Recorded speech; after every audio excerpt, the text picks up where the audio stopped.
Sup guys, I'm Kel, Red Zone Rogue, and welcome to another Force of Will strategy video. Keep in mind that these strategy videos are not exactly deck techs, they're videos with the intent of inspiring you guys to go out and make your own dank builds. But in case you don't care about any of that crap, there's a deck list in the description down below. So for today's build, we're going to be doing something a little bit different, and by a little bit different, I mean really different. This is basically a Pandora Sacred Temple combo, I guess you can call it.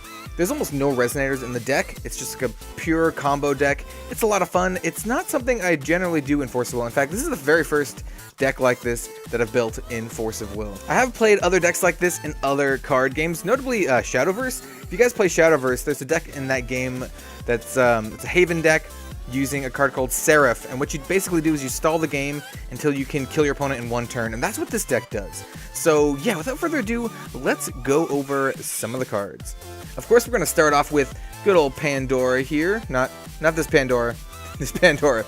She's a ruler with judgment of 1 light, but you can only play that ability if you control 3 or more golems, and that can come up from time to time. It has an energize of 1 light, and it has hair ornament of light. This is the most important part of the card. For 0, you can give target golem you control. Wait, it just says target golem you control is mobilized until end of turn. Play this ability only once per turn, and that's super relevant for doing our OTK, or our 1-turn kill. And then her other side, which, you know, does come up from time to time. This is Pandora, Guardian of the Sacred Temple. She's a 1000-2000 J-Ruler Guardian. It says golems you control are mobilized. That's pretty good. And it says if damage would be dealt to a golem you control, it's dealt to this card instead. She's got a big, 2000 point butt. And she says hair ornament of light, 2 light, and 2 of any golems you control gain plus 400, plus 400 until end of turn. And this is pretty good for one specific card in the deck, but we're mostly going to be focusing on using this side and using the freebie hair ornament of light. So yeah, let's go over the stone base. Alright, so for the stone base, as you can see, we're doing a light and water deck. Of course, I run 4 Magic Stone of Light Vapors. I was going to say 4 playset. That doesn't make any sense. I'm running a 4 of, or a full playset of Magic Stone of Light Vapors because, you know, it's really good dual stone. Next up, I'm running 2 of the not so good dual stone, the Magic Stone of Radiant Waves. Yeah, I mean, it's not super great, but it is what it is because we need more stones. And I don't want to play the one that, you know, it's Vermilion that makes you take damage for playing it or whatever. We're going to be taking a lot of damage from our opponents smashing us in the face and trying to prevent that, and we don't want to take any extra damage, so this one works fine. And the last 4 are kind of a weird choice. It might be better to actually run the dual stone that I was talking about before, but I do like these. And I haven't really had any trouble with, like, you know, I haven't had any, like, will problems yet. So, first of all, I run 2 of the Mysterious Magic Stone. This is Pandora's specific Magic Stone. You can treat it as a light magic stone. It, rests to produce a light, and you can pay a light and rest it and banish it to put a golem from your graveyard into your hand, and that's really good because we're only running 2 of our win con because we can, fetch them out from the deck. I will explain that later. But it's good to be able to recur them just in case your opponent is able to remove them somehow. And then this one, once again, kind of the same thing. You can banish it and shuffle up to 3 target non-Magic Stone cards from your graveyard and put it into your deck. Well, any player, but you're going to be using it on yourself, specifically for our win con or for any other ways. Because, once again, we can actually fetch out our win con with certain cards in the deck. And also, it, rests to produce a water, which is pretty good. I'm actually glad I found a use for this card because it wasn't super useful other than that, but yeah. Alright, so let's start talking about the deck. So let's first start off with the actual win con of the deck, and that's the Ultimate Magic Warrior Gear Atmos. He's a 2000-2000 for 5 of any and 2 light. We don't care about that. We're never going to be doing that. We're always going to be, well, I mean, the 2000-2000 part is relevant, but this part is not relevant. He has Mobilize 3, and that's why we really need Pandora as our ruler, because she can make this, she can make him mobilize, basically. And we're going to be attacking multiple times per turn with him, and with her ability, we won't have to pay this at all. So that's really good. And it says you may banish 3 golems rather than pay this card's cost. That can come up in the deck. One of the big problems with the deck early on was if I had this card stuck in my hand, then I had no way of playing it other than paying like 7 So I didn't include a certain card in the deck to get around that. We will talk about that in a minute. But it also has one final ability. It says when this card enters the field, destroy target resonator your opponent controls. That's not too bad. So yeah, this is our big win con of the deck. Basically what we want to do is we want to play this card, cheat him into play for free, and then attack your opponent twice with him. Because he has 2000, all you need to do is attack twice and you win. And we're going to have cards to protect him, have cards to rest or remove your opponent's resonators, and yeah, that's the combo. Play this dude, protect him, and smash your opponent's face twice. It's a really fun deck, and when it works, it's awesome, and a lot of people don't see it coming. So yeah, let's go on with the rest of the cards. So one of the big key pieces of the deck is the Sacred Temple of Light, and this is the reason why we don't run any other resonators in the deck. We do run another card that can generate resonators, but both of them help us cheat out Gear Atmos. And what this is, it's an addition for 3 of any and 1 light. Let's just, put those aside. We're running 4. And it says, at end of turn, if you don't control a resonator, you may banish this card. If you do, search your deck for a golem and put it onto your field, then shuffle your deck. So basically, you play this, and then you can banish it and search up Gear Atmos for free. Which is why it kind of sucks having this in your hand, because this does not let you play it from your hand. You have to get it from the deck. But, we do have a couple other ways to get around that, specifically one way to get around it if this is in your hand. But yeah, that is the crux of the combo. Everything else in the deck is going to help you either attack twice with Gear Atmos, protect Gear Atmos, filter through the cards, prevent you from dying. Let's get on with some of the other cards. So I run 8 attack twice cards. These are cards that let you attack twice with Gear Atmos in order to win. We have the Manifestation of Power, which is pretty good, pretty basic. And then we have the Dawn of the Earth, which is amazing. So let's go over the Manifestation of Power first. Let's go over the full art one because it looks nice. So it's just a quick cast chant for 1 of any and 1 light. It says choose 1. Recover target resonator you control. It's going to be Gear Atmos. And then you get a draw card or destroy target addition. So yeah, this is one of the cards. Just lets you recover Gear Atmos, and then you can attack again and kill your opponent. Pretty good, pretty easy. And it also lets you destroy an addition if that ever comes up. And then the other card, which we also run a full playset of, is the Dawn of the Earth. And this is one of my favorite cards in Force of Will right now. Easily my favorite card from Echoes of the New World. Suck on that, Severing Winds. And it's a quick cast for 1 light and 1 water. And it says, choose 1. This turn, if a resonator would be put into an opponent's field without being played, remove from the game instead. So this is really good against Fox and some Lumia Blink strategies or Reanimator strategies or what have you. So basically this card is super versatile is what I'm saying. And then you get a draw card. So it has 3 modes, and all 3 modes let you draw a card, which is really sweet. And then the second mode is you can recover target resonator you control. It's going to be Gear Atmos. It gains +200, and barrier, which is really important and relevant until end of turn, and then you get a draw card. And then the last ability is not super great right now because we don't have Regalia. It says remove all non-magic stone, non-J-ruler cards your opponent controls with total cost 0 from the game, then draw a card. So yeah, this is really good. Most of the time we will be recovering Gear Atmos, giving it +200 barrier, drawing a card, and then killing your opponent. Or you can use it against Fox, because Fox is super popular. So yeah, Dawn of the Earth is an amazing card. Next up, I run a 2 of Zero's Circle of Protection. It is an addition for 2 of any and 1 light. When this card enters your field, choose an attribute. J resonators you control gain a barrier of the chosen attribute. So yeah, this card is really good. It helps you protect your Gear Atmos. You can do this on the turn before you play your Sacred Temple, just to prep, choose Darkness or something in case you think they're gonna, spot remove your dude or anything like that. Yeah, really good. Good protection.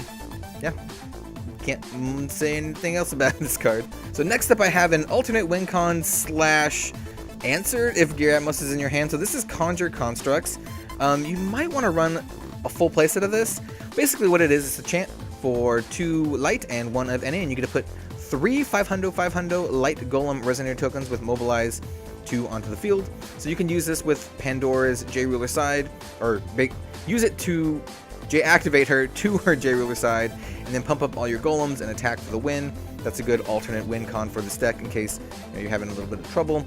And it also lets you play 3 golem tokens, so you can play Gear Atmos for only 3 as opposed to his 7 if he's stuck in your hand. So yeah, pretty good card for this deck, and like I said, you might want to run 4. I'm not sure yet.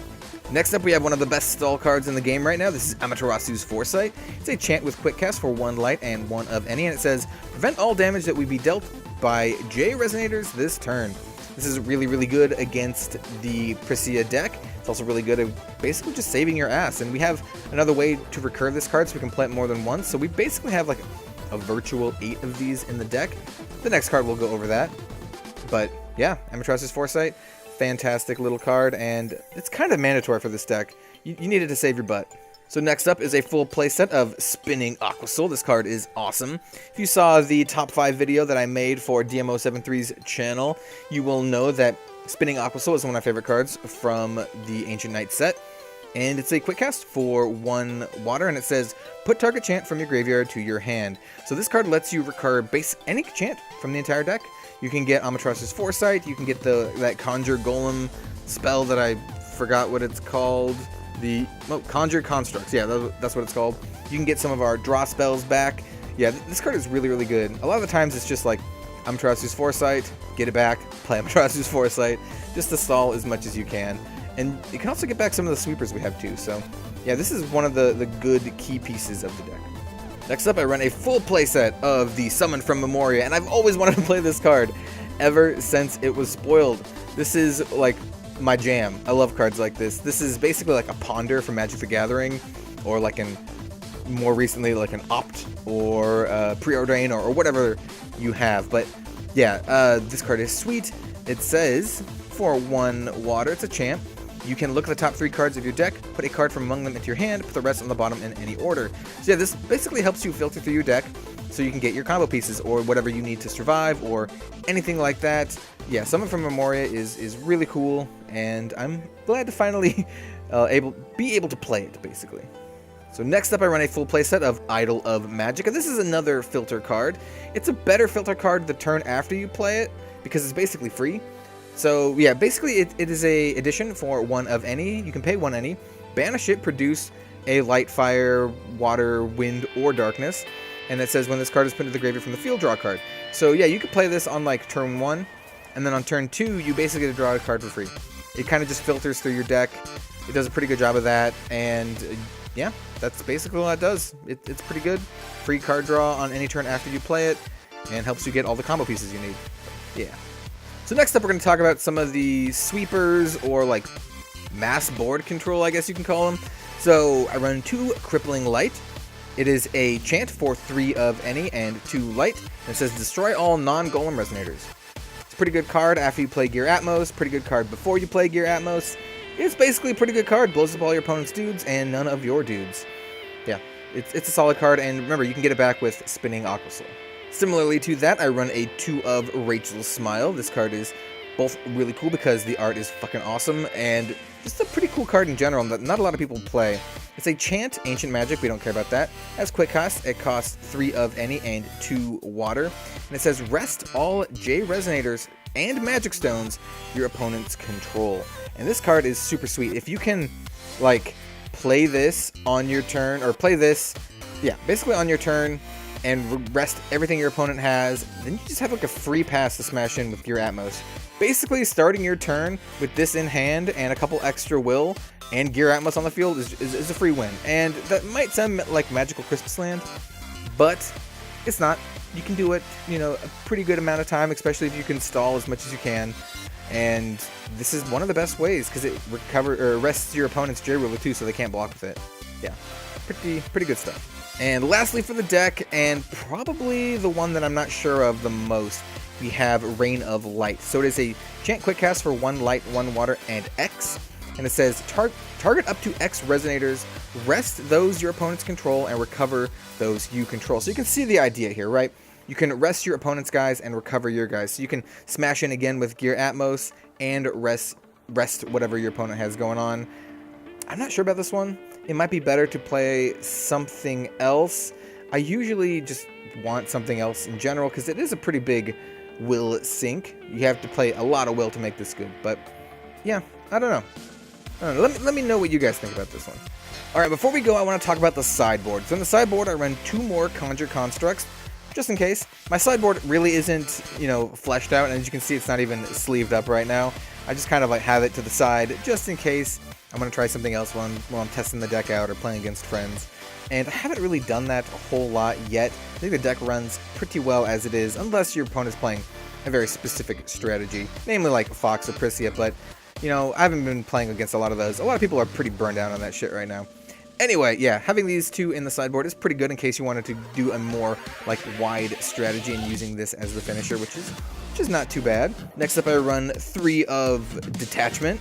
Once again, pretty good, like, stall card. You get to put target attacking or blocking Resonator on top or bottom of its owner's deck. This is basically a kill spell for 2 in blue as quick cast. That's really good, because you can put it on the bottom of your opponent's deck. When the hell are they ever going to get to it? Unless they have like some sort of shuffle effect and randomly draw it again, or some sort of way to like fetch it out. Or you can put it back on top of your opponent's deck if it's like, you know, like not super great or costs a ton of will to like make their next turn like a dead draw. So yeah, this card's really good. Pretty good, like, I don't know, anti-aggro or anti-like big dude card, which just sweet. Like, just imagine putting like a big chimera, like a griffin or something, back on top of your opponent's deck so they have to draw it again next turn. That's pretty good. Next, I have 2 release. This is a chant for 1 of any and 1 light, and it says, put a non-magic stone card from your removed area into your hand, draw a card. So this is basically against Heteroclad Excalibur or the Rebel of Darkest Fire Gil Lapis if they somehow remove your Gear Atmoses from the game, just to be able to get them back. It does come up from time to time. I have a friend who plays the Rebel of Darkest Fire Gil Lapis, so yeah. Next up, I run a 3 of Severing Winds because it is Severing Winds. It's really, really good. Especially good against other control decks. It's good against decks that want to go quick, like quick aggro decks. Yeah, just a fantastic card in general. It might be good to run these main deck. Maybe take out those Rain of Lights or something. That could be. And then, of course, I run a full playset of Keys' Call to hose over, you know, Fox and whatnot, even though they have stupid Pharaoh's spell. Yeah, but it's worth a shot. It's a pretty good sideboard tech, and, you know, there's a lot of stuff you can take out for this one, specifically against Fox and maybe some other niche decks. And then finally, I have a 0 Master of the Magic Saber, also 0 6 Age of Light in my sideboard, just to test out how it does, you know, alternating rulers. You know, 0 is a really good, like, hate bear type card. You know, I'm still able to activate the target J Resonator loses blah blah blah blah because I have those additions that you can sack and add 1 of any, which is not too bad, as well as this side, so you can just, you know, try to win with 0 herself. She's pretty good, and she shuts down like other ruler-centric strategies, especially ones that, you know, really need these keywords. So yeah. So there you guys have it. That is my Pandora Sacred Temple combo deck. This deck's a lot of fun. It's not my usual thing. In fact, like I said, this is the first, like, almost Resonator-less Forcible deck that I've ever played. The first, like, truly combo deck that I've ever played. And it's a lot of fun. There's a lot of high variance. It's kind of like a high roll deck. If you get the right pieces, you can do some pretty cool stuff. And it's a little slow in some aspects as well, but like I said, it's a lot of fun, and if your opponents don't know what you're doing, they'll never see it coming. And it's pretty great on turn 3, playing a 0's Circle of Protection into a Sacred Temple of Light the next turn, you know, getting your Gear Atmos with Barrier, and then, you know, crashing in for a win on the next turn with, you know, either one of these sort of things. Basically, you basically need this one, but this one's more for like later game when they have like a big gummed up board. But yeah, this deck is a lot of fun. I would say try it out. It does definitely need some tweaking. It is not perfect. I've only been running it for a couple weeks, and there could be some other ways to go about it. Maybe going for darkness, getting some like hand disruption, something like that. Maybe going for wind for some more counters, but I don't really like that much. There's too much fucking wind in Forcible right now. Anyway, guys, if you liked the video, then leave a like, comment, and subscribe. Yeah, I hope you guys liked the video, and I hope to see y'all next time for some more Force of Will content. Have a good one, all, and I will see you later.